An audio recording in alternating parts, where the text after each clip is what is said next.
Airport पर खड़े हुए प्लेन में सारे पैसेंजर्स अपनी अपनी सीट पर बैठ चुके थे। बस पायलट्स के ही आने का वेट किया जा रहा था। थोड़ी देर में दो पायलट्स प्लेन में आए और उन दोनों को ही देखकर सारे पैसेंजर्स एकदम से चौंक गए, क्योंकि उन दोनों पायलट्स ने ही काले रंग का चश्मा लगा रखा था। तो पैसेंजर्स को एक बार को लगा कि दोनों पायलट्स कहीं अंधे तो नहीं है, लेकिन जब दोनों पायलट्स ने ही पैसेंजर्स की तरफ देखकर मुस्कुराया तब कहीं जाकर पैसेंजर्स की जान में जान आई। इसके बाद दोनों ही पायलट्स कॉकपिट में जाकर अपनी अपनी सीट पर बैठ गए। इसके बाद उन्होंने प्लेन को स्टार्ट किया और प्लेन ने रनवे पर दौड़ना शुरू कर दिया। जब रनवे पर दौड़ते दौड़ते काफी देर हो गई और प्लेन नहीं उड़ा तो लोगों में थोड़ी बेचैनी हो गई और वह खिड़की के बाहर देखने लगे। जैसे ही उन्होंने खिड़की के बाहर देखा तो डर के मारे सबकी चीख निकल गई, क्योंकि थोड़ी ही देर में रनवे खत्म होने वाला था और आगे बहुत गहरी खाई थी। लेकिन तभी पायलट ने लीवर खींचा और प्लेन हवा में उड़ने लगा। प्लेन के हवा में उड़ते ही बगल वाला पायलट बोला कि सर, अगर किसी दिन लोगों ने चीखने में देर कर दी तो क्या होगा? तो दूसरा पायलट बोला कि धीमे बोल, नहीं तो लोगों को पता चल जाएगा कि हम अंधे हैं।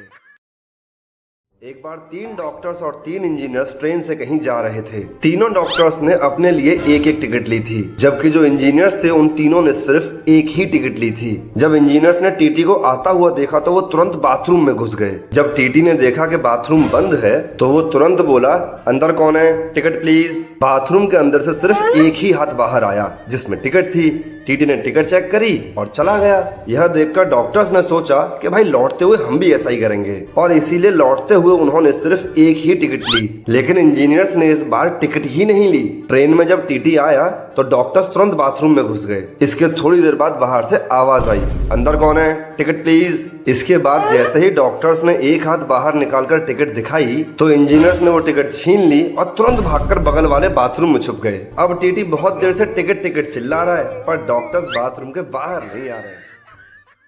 एक बार कुछ दोस्त बैठकर दारू पी रहे थे। अब पीते पीते दारू हो गई खत्म, तो एक दोस्त बोला कि चलो बे ठेके से और दारू लेके आते हैं। तो बाकी दोस्त बोले कि भाई बहुत रात हो गई है, अब कोई ठेका खुला नहीं होगा। तो पहला दोस्त बोला कि अबे तुम चलो तो सही, दारू लाना हमारी जिम्मेदारी है। ठेके पर पहुंचते ही पहले वाले दोस्त ने अपनी जेब से फोन निकाला और ठेके पर जो नंबर लिखा हुआ था उसको डायल कर दिया। अब ये नंबर था ठेके के मालिक का, और जैसे ही ठेके के मालिक ने फोन उठाया तो पहला वाला दोस्त बोला कि अंकल जी आपका ठेका कब खुलेगा? तो अंकल जी बोले बेटा कल सुबह 10 बजे खुलेगा। यह बात सुनते दोस्त एकदम से रोने लगा फोन पर कि अंकल जी प्लीज अपना ठेका अभी खोल दो, नहीं तो मैं तो बर्बाद हो जाऊंगा। जैसे ही अंकल जी ने ये वाली बात सुनी वो गुस्सा गए और बोले तुम पागल वागल हो क्या? अगर एक रात को तुमको दारू नहीं मिलेगी तो तुम बर्बाद हो जाओगे। तो दोस्त बड़े प्यार से बोला कि अंकल जी दारू वारू का कोई चक्कर नहीं है, मैं तो आपके ठेके में गलती से बंद हो गया हूँ, आके मुझे बाहर निकाल दो बस एक बार। अब ये बात सुनते ही अंकल जी को आ गई दया। अंकल जी भागे भागे आए रात को और अपना ठेका खोल दिया। लेकिन जब अंकल जी ने देखा तो ठेके में तो अंदर कोई था ही नहीं। तभी पीछे से आवाज आई कि अंकल जी अब जब ठेका खोल ही दिया है तो 2 बोतल देसी दे ही।